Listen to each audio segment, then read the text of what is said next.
Okay, we're on an OEC call, and she said it wasn't working. She had it turned on to heat. Did a quick check at the evaporator coil. This is a mobile home unit. Then I came outside. She said she just had another contractor out here changing the condenser fan motor. And I walked up to the unit, and this is what I find. It's all twisted. I don't get it. I mean, it's not even on the pad. You know, this is an elderly lady, you know, she trusts other contractors to come out here and fix her stuff. And this is the kind of work I see. You know, I mean, look at that capacitor. I mean, why didn't you just run a 3-wire? Capacitor's all rusted at the top of it. It just needs to be changed. So let's get this lady taken care of. We'll get her a new contactor. That one looks pretty worn. Switch out this capacitor, straighten out this wiring. Hopefully I can straighten out the AC on the pad, but I mean, look in there. Wow, wire nutted. Jeez, oh Pete's. Alright, let me get this straightened out really quick and cleaned up. I mean, seriously? Okay.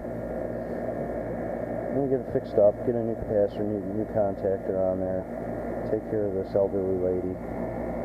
So at least she's got a peace of mind of what's going on. Get back to you. Just one of the quick facts I found. This calls for a 1/4 horse motor. And if you look at the tag, if you look at the tag right there, 3rd horsepower blower motor. It takes a 12.5 cap. You know, that's a commercial blower motor, and you're putting it on something that calls for a 1/4 horsepower.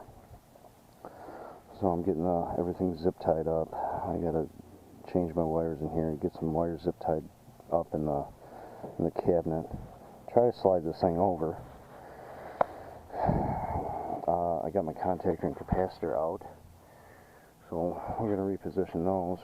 Put this 12.5 cap in that he had there. I don't have a 12.5 cap on the truck. I don't even carry 12.5 caps.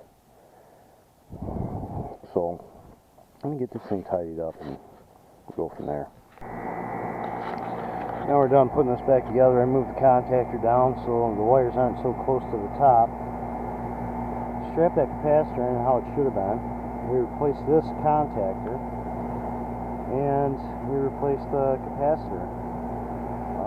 Cleaned everything out. Got the low voltage shield put back on the way it should. Got wires tied up best I could with what I had. Looks better than it did. Made sure to tie the wire chase up. Back on the pad. And now it's overcharged because people don't know how to charge units.